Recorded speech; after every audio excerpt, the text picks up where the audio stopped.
Hi, this is Suhani. Welcome back to next level academy's official YouTube channel. और आज हम जो चैप्टर स्टार्ट करने वाले हैं, जो हमारी पॉलिटिकल साइंस की बुक है, politics in India since independence, उस बुक का हम चैप्टर नंबर 1 स्टार्ट करने वाले हैं, that is challenges of nation building. ये जो आप साइड में स्लाइड्स देख रहे हो, these are of our own website. अगर आपको इसका डिस्क्रिप्टिव कंटेंट पढ़ना है तो आप हमारी वेबसाइट को विजिट कर सकते हो। इससे रिलेटेड क्विज देना है तो भी आप हमारी वेबसाइट पे जाके देख सकते हो, किसी भी तरह के बोर्ड्स और कॉम्पिटिटिव एग्जाम्स के लिए। उसी के साथ साथ आज का जो हम अपना टॉपिक स्टार्ट करने वाले हैं, आप साइड में देखते जाना कि मैं किस किस चीजों के बारे में बात कर रही हूँ। एनसीईआरटी को हम सबसे ज्यादा मेन रेफरेंस लेके चलेंगे, तो एनसीईआरटी अपने साथ में रखना, मेन चीजें हाईलाइट करते रहना, साथ में नोट्स बनाते रहना।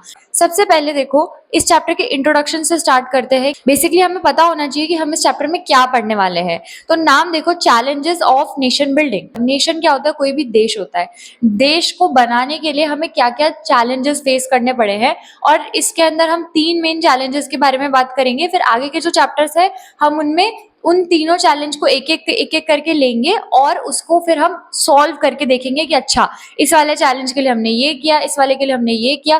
बेसिकली इस चैप्टर में हमें समझना है कि कौन कौन से चैलेंजेस थे, और टाइम बीइंग के लिए हम शॉर्ट में ये भी देखेंगे कि हमने उन चैलेंजेस को कैसे आउटग्रो किया। सबसे पहले हम स्टार्ट करते हैं इंट्रोडक्शन से। अब देखो, बहुत ही सिंपल बेसिक चीजें जो तुम बहुत सालों से पढ़ते हुए आ रहे हो कि 1947 में हमें आजादी मिली थी, फ्रीडम मिली थी इंडिया को। एक और चीज जो देखने वाली थी, जो सबसे ज्यादा इंपॉर्टेंट भी थी और जिसकी वजह से बहुत सारी चीजें हुई, दैट वाज पार्टीशन। कि इंडिया को इंडिपेंडेंस तो मिली थी, बट उसके साथ साथ इंडिया का पार्टीशन भी हुआ था इनटू इंडिया एंड पाकिस्तान। अब देखो, पार्टीशन की वजह से जितना लोगों का डिस्प्लेसमेंट हुआ था, जितना भी हमने हमारे हिस्ट्री बुक्स में, हमने हमारी मूवीज में और इन सब में देखा है कि कितना ब्लड शेड दिखाते हैं, कितना ज्यादा डिस्प्लेसमेंट दिखाते हैं, उसकी वजह से लोगों में जो आज तक जो कम्युनल हेट बनी हुई है एक दूसरे को लेकर, इस चैप्टर में हम वो देखने वाले हैं कि किस तरीके से हमने उन पार्टीशन से आए चैलेंजेस को फेस किया। फिर एक और चीज ध्यान रखो कि उस टाइम पे इंडिया के अंदर ऑलमोस्ट 565 प्रिंसली स्टेट्स हुआ करते थे। प्रिंसली स्टेट्स जो कि राजाओं के द्वारा जो रूल करे जा रहे थे, वैसे स्टेट्स थे इंडिया के अंदर में। वो क्यों डेमोक्रेसी को एक्सेप्ट करेंगे? उनके यहाँ तो मोनार्की चल रही है, वो तो आराम से राजा बन के बैठे हुए हैं, तो वो क्यों डेमोक्रेसी को एक्सेप्ट करेंगे? वो एक बहुत बड़ा चैलेंज था कि कैसे हम उन प्रिंसली स्टेट्स के रूलर्स को कन्विंस करते हैं कि वो इंडियन यूनियन के अंदर एक डेमोक्रेटिक स्टेट की तरह पार्टिसिपेट करे। That was one of the thing. उसके अलावा आज तक जो इंडिया का सबसे बड़ा स्लोगन है, that is unity in diversity. इतनी डाइवर्स कल्चर, इतनी डाइवर्स रिलीजन, इन सब के साथ एक कंट्री में रहना, उन डिस्प्यूट्स को हैंडल करना, और किस तरीके से हम वो यूनिटी फॉर्ज कर सके लोगों में, कि वो ये ना देखे कि वो कौन से रिलीजन से या कौन से कल्चर से, कौन से रेस से, कौन से कास्ट से बिलोंग करते हैं, वो ये देखे कि वो कौन सी कंट्री से बिलोंग करते हैं। उनका इंट्रोडक्शन हो कि वी आर इंडियंस। तो ये यूनिटी इन डाइवर्सिटी को फॉर्ज करना लोगों के बीच में, वो भी एक बहुत बड़ा टास्क था। उसके बाद में एक और टास्क आ जाता है, रीऑर्गेनाइजेशन ऑफ स्टेट्स। अब स्टेट्स बेसिकली उस टाइम पे जो स्टेट्स थे ना, अभी हम आगे पढ़ेंगे कि उस टाइम पे जो स्टेट बाउंड्रीज थी, वो आज की स्टेट बाउंड्रीज से बहुत ज्यादा डिफरेंट थी। तो हमने क्या किया, हमने किस तरीके से स्टेट्स को रीऑर्गेनाइज किया, क्योंकि देखो, कोई भी स्टेट अपनी फ्रीडम नहीं खोना चाहता होगा। कि अगर कोई स्टेट था, उसको हम जाके बोल दे नहीं नहीं आप आधे टुकड़े में बट जाओ, आप ये कर दो, आप वो कर दो, नहीं पॉसिबल था। बट किस तरीके से डिप्लोमेटिक स्किल्स का यूज करके, एक इसमें आप आगे जाके पढ़ोगे, अभी आगे मैं आप लोग को समझाऊंगी कि कैसे लैंग्वेज के बेसिस पे स्टेट्स बने, कल्चर के बेसिस पे स्टेट्स बने। तो reorganisation of states is also one of the main concern, के बारे में हम चैप्टर में बात करेंगे। अब एक टाइमलाइन दिख रही होगी आपको साइड में, उसको अगर आप ध्यान से देखोगे, सो दैट इज स्टेटिंग 1947 में हमें इंडिपेंडेंस मिली, 1948 के अंदर इंटीग्रेशन हुआ प्रिंसली स्टेट्स का, हमने धीरे धीरे करना चालू किया। 1950 में हमारा कॉन्स्टिट्यूशन बना, 26 जनवरी 1950, this is known as the Republic Day, और इस दिन जो हमारा कॉन्स्टिट्यूशन है दैट केम इनटू बीइंग। उसके बाद 1956 के अंदर रीऑर्गेनाइजेशन ऑफ स्टेट्स, जो स्टेट रीऑर्गेनाइजेशन कमीशन होता है, उसकी स्थापना हुई, उसकी स्टैब्लिशमेंट हुई 1956 में। इस तरीके से ही पूरे चैप्टर की टाइमलाइन रहेगी। हम ये देखेंगे कि कैसे हम इन चैलेंजेस को फेस करते हैं, कैसे हम इन चैलेंजेस को ओवरकम करते हैं, और बेसिकली ये थोड़ा समझेंगे पॉलिटिकल व्यू से कि चैलेंजेस थे क्या। अब सुनने में हमें बस इतना लग रहा है कि यार है ना, प्रिंसली स्टेट्स थे, राजा थे, उनके रूलर, कोई जगह है, किसी राजा का कोई राज्य है, तो वो क्यों देगा, वो क्यों डेमोक्रेसी फॉलो करवाएगा जब वो राजा रह सकता है तो। But it has much more deeper meaning in political science. उसके बाद अगर आप नीचे देखोगे, उसमें लिखा हुआ है state integration simulation, language movement simulation. तो अब ये सारा हम इस चैप्टर में पढ़ने वाले हैं कि किस तरीके से स्टेट इंटीग्रेशन हुआ, किस तरीके से नेगोशिएशन कैरी आउट किए गए, उसी तरीके से लैंग्वेज मूवमेंट में क्या क्या हमें प्रॉब्लम्स फेस करी, हमने किस किस तरीके से स्टेट्स को कन्विंस किया और कैसे फाइनली रीऑर्गेनाइज किया। तो हम चैप्टर को स्टार्ट करते हैं। चैप्टर हमारा जो स्टार्ट होगा वो हमारे 3 बिग चैलेंजेस से स्टार्ट होगा कि एग्जैक्टली हमारे पास 3 मेन कौन कौन से चैलेंजेस थे। सो 15 अगस्त 1947 को हमें इंडिपेंडेंस मिली, ठीक है, इंडिया गेन्ड द इंडिपेंडेंस। उसके बाद जो हमारे प्राइम मिनिस्टर थे पंडित जवाहरलाल नेहरू, उन्होंने एक स्पीच दी थी जिस स्पीच का नाम था ट्रिस्ट विद डेस्टिनी स्पीच, जो उन्होंने एक स्पेशल सेशन में दी थी। अब उसमें देखो सबसे इंपॉर्टेंट चीज ये है कि जितने भी लीडर्स थे ना, पॉलिटिकल लीडर्स, सबके सब बहुत ज्यादा हैवॉक में थे, बहुत ज्यादा कंफ्यूजन में थे। क्यों? क्योंकि एक तो पार्टीशन हुआ था, जो लोगों का ट्रॉमा था डिस्प्लेसमेंट का, जिस प्रॉब्लम्स उनको फेस करनी पड़ी, रिफ्यूजी कैंप से लेके बहुत सारा ब्लडशेड, सब कुछ, उनको वो कैसे कॉम्बैट करे। बट जो विजन था सारे पॉलिटिकल लीडर्स का वो काफी क्लियर था कि उन्हें वेलफेयर चाहिए सबका, कि पूरी सोसाइटी ग्रो करनी चाहिए और पूरी सोसाइटी में यूनिटी होनी चाहिए। और सबसे इंपॉर्टेंट कि जो गवर्नमेंट रहेगी that will B only and only democratic government. ये हमारे लीडर्स का कुछ विजन था जिसको उन्होंने बहुत अच्छे से फॉलो भी किया। तो देखो अब सबसे पहला जो चैलेंज आया ना वो था जो मैंने तुम्हें अभी अभी बताया, टू फोर्ज और to shape a nation with unity in diversity. सबसे इंपॉर्टेंट चीज यही थी क्योंकि India has been a nation of diversity since the very beginning of time. India has been, जब भी आप इंडिया के रिकॉर्ड्स पढ़ोगे कहीं पे भी, तो it has shown vast diversity. तो सबसे बड़ा चैलेंज था कि यूनिटी इन डाइवर्सिटी को फोर्ज करना है और फर्दर पार्टीशन होने से बचाना है। अब जो सेकंड चैलेंज हमारे पास में था that was establishing a democratic government. India के पॉलिटिकल लीडर्स, उनका विजन हमेशा से ये चाहता था कि जो गवर्नमेंट एस्टैब्लिश होगी वो डेमोक्रेटिक होगी, लोगों के पास पावर होगी कि वो अपना रिप्रेजेंटेटिव चूज कर सकते हैं, plus every persons opinion had his own value. कोई भी इंसान अगर अपना ओपिनियन एक्सप्रेस कर रहा है तो उसकी भी वैल्यू होगी पूरे कॉन्स्टिट्यूशनल सिस्टम के अंदर। पार्लियामेंट्री सिस्टम फॉलो किया जाएगा और सबसे important universal adult franchise. Universal adult franchise क्या होता है? It is the right to vote for everyone above 18 irrespective of their caste, gender, race, creed, whatever. एक बहुत अच्छा कल्चर फॉस्टर किया जाएगा डिबेट्स का और डिस्कशंस का। उसके बाद जो हमारा थर्ड चैलेंज था that was welfare for all, यानी कि जो इकोनॉमिकली वीकर सेक्शंस हैं उन पे फोकस किया जाएगा, उन्हें इकोनॉमिकली डेवलप किया जाएगा, पॉवर्टी और इनइक्वालिटी को वैनिश कर दिया जाएगा, सोशल और इकोनॉमिक जस्टिस होगी लोगों के पास में। और सबसे इंपॉर्टेंट ये है कि किसी भी कल्चर या किसी भी इकोनॉमिक या सोशल स्टेटस के बेसिस पे किसी से डिस्क्रिमिनेशन नहीं किया जाएगा।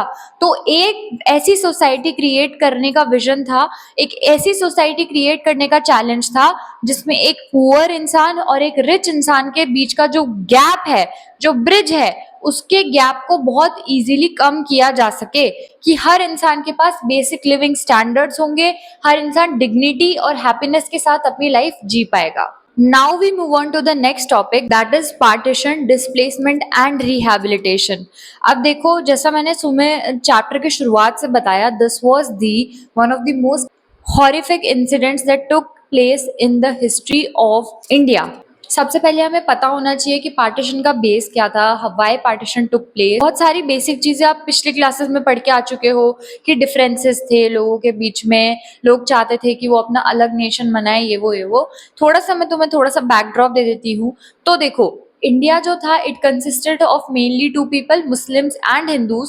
तो मुस्लिम लीग जो था, जो मुस्लिम्स की एक पार्टी थी, पॉलिटिकल पार्टी मुस्लिम लीग, उन्होंने ये सजेशन किया कि 2 नेशन थ्योरी, उनके अकॉर्डिंग मुस्लिम्स और हिंदूज के पास अपना अपना नेशन होना चाहिए था। Congress at that time it opposed a lot, but उस टाइम पे 1940s के अंदर जिस तरह की गवर्नमेंट पॉलिसीज आ रही थी, प्लस जो पॉलिटिकल कंपटीशन बढ़ रहा था ना मुस्लिम लीग के लीडर्स और इंडियन नेशनल कांग्रेस के लीडर्स के बीच में, उसकी वजह से पार्टीशन टुक प्लेस 15 अगस्त 1947 में, जब हमें इंडिया को इंडिपेंडेंस मिली। उसी के साथ साथ दो नेशन स्टेट्स फॉर्म हुए, one was India and one was Pakistan. अब देखो, ये तो हमने पढ़ लिया कि ठीक है, मुस्लिम लीग ने प्रपोज की टू नेशन थ्योरी, फिर उनको सपोर्ट मिल गया और वो एक तरीके से पार्टीशन हो गया। लेकिन अब पार्टीशन हमने किस बेसिस पे किया? सिर्फ ये तो नहीं बोल सकता ना कि ये हिस्सा तुम ले लो, इसमें मुस्लिम्स है, ये है, वो है, ठीक है। तो अब उसमें उन्होंने जो प्रिंसिपल यूज करने का सोचा, that was the principle of religious majorities, कि जिस एरिया में जिस रिलीजन की मेजॉरिटी है वो उस कंट्री का पार्ट बन जाएगा। अब तुम्हें पता लग रहा होगा ना कि यार ये तो बहुत आसान है, कि अच्छी बात है, चलो ठीक है, यहाँ पे हिंदू रह लेंगे, यहाँ पे मुस्लिम्स रह लेंगे। बट अब उसकी जो इतना ब्लडशेड हुआ और पार्टीशन जो इतना ट्रॉमेटिक इवेंट आज भी माना जाता है, वो क्यों माना जाता है, उसके पीछे के कुछ रीजंस तुमको समझाती हूँ, कुछ प्रॉब्लम्स बताती हूँ कि एक्चुअल में क्या क्या हुआ। उसमें सबसे पहले हमारे पास प्रॉब्लम आई थी, there was no single belt of Muslim majority. ऐसा नहीं था कि ईस्ट के अंदर मुस्लिम थे और वेस्ट के अंदर हिंदूज रहा करते थे। एक सिंगल बेल्ट नहीं था। वेस्ट में अगर हम देखें तो मेजोरिटी हमें मिल रही थी पंजाब के अंदर, और ईस्ट में हम देखें तो हमें मेजोरिटी मिल रही थी बंगाल के अंदर।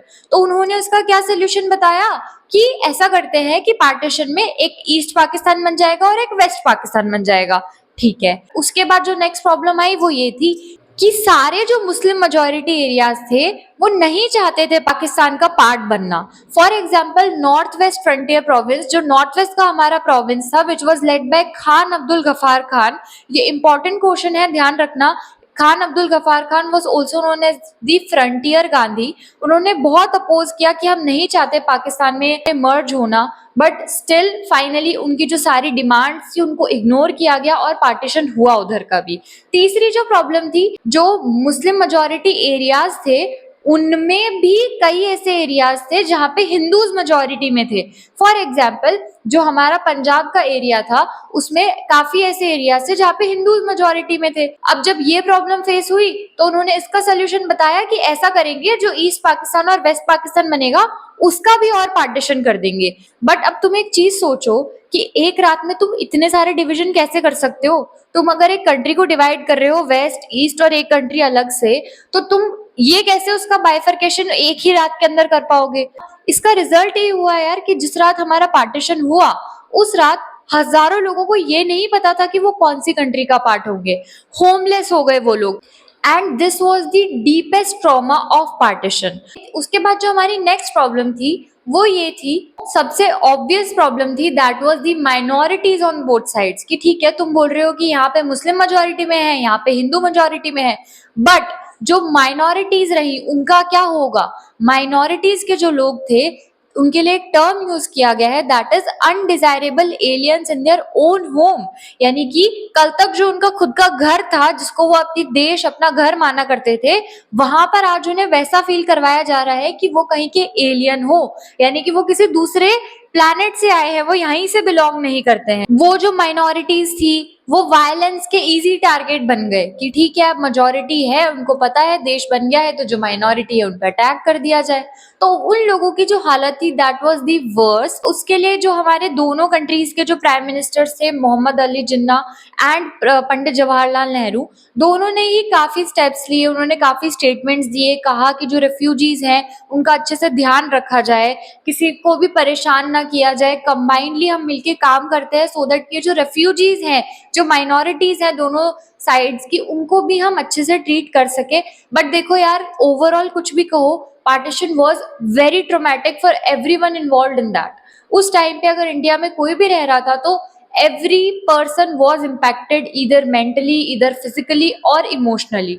अब हम बात करेंगे कॉन्सिक्वेंसीज की, इम्पैक्ट क्या हुआ पार्टीशन का। अब उसमें तुम्हारी बुक में एक लाइन लिखी हुई है, that is it was the largest most abrupt unplanned and tragic transfer of population. इतना प्रॉब्लमैटिक, इतना ट्रेजिक और इतना हॉरिफिक था वो, और इससे पहले ऐसा कभी भी नहीं हुआ कि इतनी ज्यादा पॉपुलेशन का ट्रांसफर इस तरीके से हो गया हो। So it was the first time ever in history कि इस तरीके से हुआ हो। लोगों का डिस्प्लेसमेंट इतने लार्ज स्केल पे हुआ है कि ऑलमोस्ट 80 लाख लोग डिस्प्लेस हुए अपने घर से, 5 से 10 लाख लोग मारे गए। विमेन जो थी उनको अबडक्ट किया गया, उनको रेप किया गया, उनको फोर्स किया गया कि वो अपना रिलीजन कन्वर्ट करें।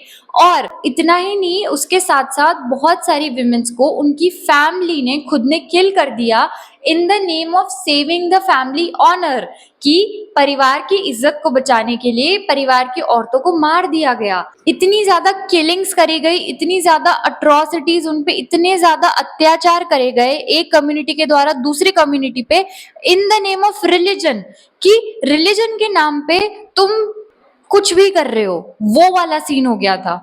इंडिया के अंदर लाहौर, अमृतसर और कोलकाता जो थे वो लेजिट कम्युनल जोन्स बन गए थे। वहां पे जिस लेवल का कम्युनल वायलेंस देखा गया है ना, उसका रिजल्ट हमें आज तक हमारे पॉलिटिक्स पे दिखाई देता है। आज तक जो हमारे पॉलिटिकल रिलेशंस है पाकिस्तान में, वो उसी कम्युनल वायलेंस का इम्पैक्ट है। लाखों लोगों को अपना घर छोड़ना पड़ा, और उनको जो टेम्पररी शेल्टर, जो मैंने तुम्हें बताया रेफ्यूजी होम्स जो वहां पे दिए गए, वहां की जो लोकल एडमिनिस्ट्रेशन थी, जो वहां की गवर्नमेंट थी, वो बिल्कुल सपोर्टिव नहीं थी। उनको उसका ट्रॉमा भी झेलना पड़ा। इसी को जो हमारे इंडियन पोएट्स, इंडियन एक्टिविस्ट, जो राइटर्स वगैरह थे, उन लोगों ने इसी पूरे सिनेरियो को डिवीजन ऑफ हार्ट्स के नाम से डिस्क्राइब करा है। इसको एग्जैजरेटेड वर्जन में डिवीजन ऑफ हार्ट्स बोला गया है। क्यों? क्योंकि एक तरीके से आप एक कम्युनिटी को दूसरी कम्युनिटी के खिलाफ इतना पिट अगेंस्ट कर रहे हो, एक कम्युनिटी के मन में दूसरी कम्युनिटी के लिए इतनी हेट आ रही है कि अब वो दिल से एक दूसरे को एनिमीज मानने लगे हैं, वो लोग जो कल तक सेम कंट्री में रहा करते थे। अब इसके बाद क्या इंडिया सिर्फ एक हिंदू नेशन बन गया था कि सिर्फ हिंदूज रहते थे? ऐसा नहीं था। 1951 के अकॉर्डिंग भी इंडिया में ऑलमोस्ट 12% मुस्लिम पॉपुलेशन थी, बट इंडिया ने सेक्युलरिज्म का ही पाथ चुना। इंडिया ने वही पाथ चुना कि हमारी कंट्री में जितने भी रिलीजन है वो सब आराम से रह सकते हैं, अपना रिप्रेजेंटेशन पा सकते हैं। अब हम नेक्स्ट चैलेंज पे बात करेंगे, that is integration of princely state. तो अब इंटीग्रेशन ऑफ प्रिंसली स्टेट्स में हमें पहले बैकग्राउंड जानना बहुत जरूरी है कि एग्जैक्टली इंडिया में सिचुएशन क्या थी। तो मैंने तुम्हें इनिशियली बताया था कि ऑलमोस्ट 565 प्रिंसली स्टेट्स हुआ करते थे at the time of partition.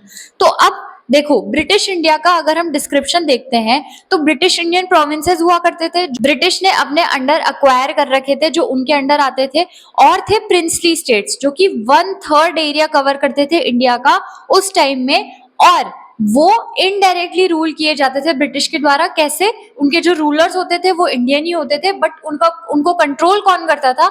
उनको कंट्रोल करती थी द ब्रिटिश गवर्नमेंट। इसको कहा जाता था द पैरामाउंटसी और the suzerainty of British Crown. But अब पार्टीशन हो गया, इंडिया को इंडिपेंडेंस मिल गई, उसी के साथ साथ जो ये पॉलिसी थी पैरामाउंटसी ऑफ द ब्रिटिश क्राउन, ये भी लैप्स हो गई। अब लैप्स हो गई तो ये जो 565 प्रिंसली स्टेट्स थे, इनके पास फ्री विल आ गई कि ये इंडिपेंडेंट रह सकते हैं, ये इंडिया में ज्वाइन हो सकते हैं, या ये पाकिस्तान में ज्वाइन हो सकते हैं। अब इससे जो सबसे बड़ा थ्रेट था वो ये था कि अब जो इंडिया इतनी मुश्किल से जिसको फ्रीडम मिली, वो भी पार्टीशन के साथ, कहीं वो इंडिया अब और 100-200 स्टेट्स में ना बट जाए। तो बहुत ज्यादा इंपॉर्टेंट था कि गवर्नमेंट की जो अप्रोच है वो इस तरह की इंक्लूसिव हो, किस तरीके से हम उन प्रिंसली स्टेट्स को कन्विंस कर सके कि वो इंडिया में मर्ज हो। ठीक है, अब इसमें कुछ एग्जाम्पल्स है हमारे पास, जैसे कि जो ट्रेवनकोर के जो रूलर थे वो इंडिपेंडेंट रहना चाहते थे, हैदराबाद के निजाम भी इंडिपेंडेंट रहना चाहते थे, जो भोपाल के नवाब थे वो भी बहुत ज्यादा अवर्स थे, वो भी बहुत ज्यादा टालम टोल कर रहे थे कॉन्स्टिट्यूएंट असेंबली को ज्वाइन करने में। तो हम अब एक एक करके पढ़ते हैं कि गवर्नमेंट ने बेसिकली कैसे अप्रोच किया और किस तरीके से सरदार पटेल का रोल इन सब में बहुत ज्यादा इंपॉर्टेंट माना जाता है। जो हमारी उस समय की इंटरिम गवर्नमेंट थी उसने इस चीज पे बहुत फर्म स्टैंड लिया, मतलब उन्होंने बहुत फर्मली ये चीज को पुट किया कि हम चाहते हैं जो इंडिया के प्रिंसली स्टेट्स है वो इंडिया में मर्ज हो। बट वही मुस्लिम लीग पाकिस्तान में जाके भी उसने उसको अपोज किया कि आपको ऐसा नहीं करना चाहिए, इस प्रिंसली स्टेट को जिस कंट्री में ज्वाइन होना है या इंडिपेंडेंट रहना है तो उसे रहने देना चाहिए। But India was very clear, वो अपना फुल ट्राई करेगा कि इंडिया में पीस बने और पार्टीशन ना हो। ठीक है, इसमें हमारे पास एक नाम आता है सरदार वल्लभ भाई पटेल, जिनको हम आयरन मैन के नाम से भी जानते हैं। ठीक है। वो उस टाइम के डेप्यूटी प्राइम मिनिस्टर और होम मिनिस्टर थे। उन्होंने अपनी नेगोशिएशन स्किल्स और अपनी डिप्लोमेटिक स्किल्स के थ्रू काफी ज्यादा हिस्टोरिक रोल निभाया इंटीग्रेशन के अंदर में। एक चीज याद रखना कि पार्टीशन से पहले ही इंडिया ने एक पीसफुल इंक्लूजन की पॉलिसी अपनाई थी, जिसमें उन्होंने एक डॉक्यूमेंट बनाया था, that was the instrument of accession, कि आप कोई भी प्रिंसली स्टेट के रूलर हो, आप उसको साइन करो, पार्टीशन के बाद आप इंडिया में रहोगे बहुत शांति से, कुछ नहीं होगा, कोई वॉर नहीं होगा, कुछ भी नहीं होगा, आप आराम से इंडिया का पार्ट बन के रहना। अगर हम देखें सरदार वल्लभ भाई की जो अप्रोच थी ना, कि वो जिस तरीके से चीजों को कर रहे थे, तो उसमें 3 मेन कंसिडरेशंस थी। क्या क्या? एक ये थी कि लोग जो पीपल ऑफ द कंट्री हैं या जो people of the princely state है, वो इंडिया में रहना चाहते थे। सेकेंडली, जो गवर्नमेंट थी, जो इंडियन गवर्नमेंट थी, वो फुल्ली रेडी थी कि वो एक सर्टेन अमाउंट ऑफ ऑटोनॉमी यानी the power to rule oneself, कि आप अपने स्टेट को अपने तरीके से रूल कर सकते हो, वो पावर भी देने को तैयार थी। थर्ड चीज ये थी कि मैंने जो तुम्हें बताया कि पार्टीशन का जो बैकग्राउंड रहा, उसकी वजह से this was very very important कि अब जो इंडिया बचा था, it stayed United for the countries protection. कुछ कुछ जगह थी जैसे कि जूनागढ़, हैदराबाद, कश्मीर, मणिपुर, जिनमें बहुत ज्यादा प्रॉब्लम्स फेस हुई, जिसमें से जो जूनागढ़ था ना, उसका रिजॉल्वेंस एक प्लेबिसाइट के थ्रू हुआ था। प्लेबिसाइट क्या होता है? बेसिकली इसको पब्लिक वोटिंग कहेंगे, कि पब्लिक वोट करती है कि वो क्या डिसीजन करना चाहती है, डायरेक्टली पब्लिक के थ्रू वोट होता है। तो उसमें पब्लिक ने वहां पे वोट किया था कि वो इंडिया में मर्ज होना चाहते हैं, तब जाके जूनागढ़ का केस सॉल्व हुआ था। अब हम एक एक करके हैदराबाद और इन सारे स्टेट्स की भी बात कर लेते हैं। अब हम बात करें अगर हैदराबाद की, तो Hyderabad was one of the biggest princely state of that time. उसके अंदर आज के कर्नाटका, महाराष्ट्र और आंध्र प्रदेश वाले स्टेट्स आते थे, ठीक है। इन स्टेट्स का जो कॉम्बिनेशन था, that was the Hyderabad princely state at that time, ठीक है। वहां का जो रूलर था, उसका जो टाइटल था, that was Nizam, and his name was Usman Ali. He was one of the richest man in the world at that time. अब उनका क्या अप्रोच था? वो चाहते थे कि वो अपना इंडिपेंडेंट स्टेटस मेंटेन करे, वो ना तो पाकिस्तान में मर्ज हो, ना वो इंडिया में मर्ज हो। उसके लिए उन्होंने एक अग्रीमेंट साइन किया था, that was the stand still agreement, यानी कि हम अभी स्टिल रहेंगे, अभी हम ना तो इंडिया में ज्वाइन होंगे, ना हम पाकिस्तान में ज्वाइन करेंगे। और ये उन्होंने साइन किया था नवंबर 1947 के अंदर। अब हुआ क्या, उसके बाद में जो निजाम का जो रूल था ना, दैट वाज वेरी एरिस्टोक्रेटिक, कि वो कि उनकी ही पावर से सब कुछ होता है, लोगों के पास कोई पावर नहीं है। और जब लोग ये देख रहे हैं अपने आसपास कि यार हर स्टेट में डेमोक्रेसी आ रही है, तो क्यों वो रिवोल्ट नहीं करेंगे? तो लोगों ने अपना मूवमेंट चालू किया। अब निजाम के पास उसकी खुद की पैरामिलिट्री फोर्स थी, उन्होंने उसको ऑर्डर किया कि जाओ सारे जो नॉन मुस्लिम्स है उन सबको टारगेट करो। अब उन्होंने उन पे इतने अत्याचार किए, वही सारा उनका किलिंग, रेप, लूट, सब कुछ इस तरह का किया। फाइनली फिर इंडियन आर्मी ने वहां पे इंटरफेयर किया और अपनी मिलिट्री फोर्स को भेजा। काफी दिनों तक इंटरमिटेंट फाइटिंग चली है दोनों के बीच में, जो निजाम की पैरामिलिट्री फोर्स थी और जो इंडियन मिलिट्री फोर्स थी उसके अंदर में। फिर फाइनली सितंबर 1948 के अंदर जो निजाम थे, उन्होंने सरेंडर किया इंडियन मिलिट्री के सामने, और हैदराबाद को एक पार्ट बना लिया गया इंडियन यूनियन का। अब हम बात करेंगे नेक्स्ट स्टेट की, जो कि है मणिपुर। अब अगर हम बात करते हैं मणिपुर के केस की, तो मणिपुर के जो राजा थे बोधचंद्र सिंह, उन्होंने इंडिपेंडेंस से पहले ही इंस्ट्रूमेंट ऑफ एक्सेशन साइन कर दिया था। उन्होंने वो साइन किया था ऑन द कंडीशन कि जो उनकी इंटरनल ऑटोनॉमी है, कि वो अपने स्टेट को किस तरीके से रूल करना चाहते हैं, वो मेंटेन करी जाएगी। फिर पब्लिक ओपिनियन के प्रेशर में आके 1948 जून में यूनिवर्सल एडल्ट फ्रेंचाइज के बेसिस पे उन्होंने इलेक्शंस रखे, and that was the first election that was based on universal adult franchise in the independent India. अब हुआ क्या, जो वहां की जो लेजिस्लेटिव असेंबली थी ना, तो वो जो स्टेट कांग्रेस थी, वो ऑब्वियसली उसके हक में थी कि हमें इंडिया के साथ मर्जर करना चाहिए। बट उसके अलावा जो भी पॉलिटिकल पार्टीज थी, वो सब इसका अपोज कर रही थी कि नहीं, हमें इंडिया के साथ मर्जर नहीं करना चाहिए, नहीं करना चाहिए। बट हमारी जो इंडियन गवर्नमेंट थी, उन्होंने परस्यू कर लिया जो हमारे जो मणिपुर के महाराजा थे बोधचंद्र सिंह को सितंबर 1949 के अंदर एक मर्जर अग्रीमेंट साइन करने के लिए। तो ये लेजिटिमेसी दे रहा था कि अब मणिपुर इंडिया का पार्ट बन चुका है। It was no more an independent princely state. जिसका एंगर लोगों में और जिसका रिसेंटमेंट लोगों में हमें आज तक मणिपुर की पॉलिटिक्स में देखने को मिलता है, क्योंकि बहुत सारी पॉलिटिकल पार्टीज इस चीज के खिलाफ थी कि इंडिया में मर्ज हुआ जाए। अब हम मूव ऑन करेंगे रीऑर्गेनाइजेशन ऑफ स्टेट्स की तरफ। This was the last and the third challenge that we faced. हमने क्या किया, अब इसका बैकड्रॉप थोड़ा सा समझते हैं कि जब हमारा इंडियन नेशनल मूवमेंट चल रहा था ना, 1920 के सेशन में ही हमने ये चीज डिसाइड कर ली थी रीऑर्गेनाइजेशन का, that will be linguistic principle, कि लैंग्वेज के बेसिस पे हम स्टेट्स को रीऑर्गेनाइज करेंगे। अगर हम ब्रिटिश इंडिया की बात करें तो उस टाइम पे वो लोग ने स्टेट्स को कैसे मार्क कर रखा था कि जैसे मान लो कोई नई टेरिटरी हो गई तो वो नया स्टेट बन गया, या फिर एडमिनिस्ट्रेटिव कन्वीनियंस के लिए, या फिर जो प्रिंसली स्टेट्स थे उनको। बट अब हमें जो इंडिया बनाना था उसके लिए हमारे जो इंडियन नेशनल मूवमेंट के जो लीडर्स थे उनकी सोच थी कि हम लिंग्विस्टिक बेसिस पे बनाएंगे, सो दैट कि लैंग्वेज और कल्चर दोनों को एक फेयर रिकॉग्निशन मिलेगा। बट जब पार्टीशन हुआ तो उसके बाद में लीडर्स के मन में एक डर था, अगर हम मान लो कि हमने लिंग्विस्टिक बेसिस पे बना दिया और फिर से पार्टीशन हो गया तो बहुत ज्यादा डिसरप्शन होगा, कंट्री के अंदर डिसइंटीग्रेशन ना हो जाए। तो इस फियर की वजह से उन्होंने इसको पोस्टपोन करने का सोचा कि हम अभी इकोनॉमिक और सोशल जो डिफरेंसेस हैं, जो अलग अलग हमारे पास और प्रॉब्लम्स है, उन पे ध्यान देते हैं, ये हम पोस्टपोन कर सकते हैं। बट ऐसे कैसे पोस्टपोन कर सकते हैं जब आपने पूरे इंडियन नेशनल मूवमेंट के अंदर लोगों को होप दिया था कि ऐसा ही होगा, तो आप एकदम से गवर्नमेंट बनने के बाद कैसे ये बोल सकते हो कि हम अभी नहीं कर रहे, हम बाद में करेंगे। तो हम देखते हैं उसके बाद क्या हुआ। सबसे पहले हमारे पास आता है विशाल आंध्र मूवमेंट। तो मद्रास का प्रोविंस था, उसमें जो तेलुगु बोलने वाले लोग थे उन्होंने स्टार्ट किया था विशाल आंध्र मूवमेंट, और उसकी में एक एक्टिविस्ट थे पोत्ती श्रीरामुल्लू, ठीक है, जिन्होंने एक इंडेफिनेट फास्ट किया 56 डेज का, इंडेफिनेट फास्ट टिल डेथ। जब तक उनकी डेथ नहीं हुई तब तक उन्होंने कुछ कंज्यूम नहीं किया, उसकी वजह से 56 डेज के बाद फाइनली उनकी डेथ हो गई। और इस वजह से जो पूरा मूवमेंट था ना उसको एक मोमेंटम मिल गया कि इतनी बड़ी चीज हो गई है। उसकी वजह से बहुत ज्यादा वॉयलेंस भी ब्रोक आउट हो गया।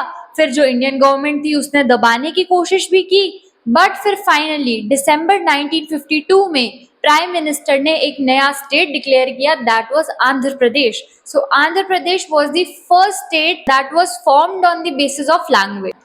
अब फिर उसके बाद देखो कि अगर यार एक स्टेट को मिल गई तो दूसरे स्टेट्स को भी लगेगा कि नहीं यार हमारी भी लैंग्वेज है, हमको भी चाहिए। बहुत सारे मूवमेंट्स हुए जैसे कि संयुक्त महाराष्ट्र मूवमेंट, द्रविडियन मूवमेंट, ठीक है। इन सब के बाद में फाइनली 1956 के अंदर गवर्नमेंट ने एक एक्ट निकाला, that was the states reorganisation act, और उसके हिसाब से फिर 14 कंट्रीज और 6 यूनियन टेरिटरीज बनाई गई। तो मैंने स्टार्ट किया था जब तुम्हें बताया था कि उनके मन में ये डर था कि कहीं इससे डिवीजन ना हो जाए, उसकी बजाय जो हमें देखने को मिला लैंग्वेज के और कल्चर के बेसिस पे, जब हमने स्टेट्स का डिवीजन किया तो जो हमें देखने मिला वो ये था कि इससे कहीं ना कहीं इंडिया की जो यूनिटी इन डाइवर्सिटी वाला प्रिंसिपल है वो और ज्यादा स्ट्रांग हुआ, और इंडिया के लोगों ने इसको बहुत अच्छे से एक्सेप्ट भी किया। आपकी बुक में दे रखा है एक टेबल के अंदर कि कौन कौन से नए नए स्टेट्स बने हैं, उनको एक बार पढ़ लेना किस किस बेसिस पे क्या क्या बना है। फाइनली अब हमारा चैप्टर खत्म हो चुका है। आप हमारी वेबसाइट पे जाके क्विज भी दे सकते हो इसका, उसमें आपका थोड़ा टेस्ट भी हो जाएगा कि आपने जो पढ़ा है आपको कितना याद हुआ है, कितना नहीं हुआ है, ठीक है। और इसका लिंक आपको डिस्क्रिप्शन में मिल जाएगा। हमने बहुत इजी और बहुत क्विक तरीके से ये चैप्टर कंप्लीट किया है।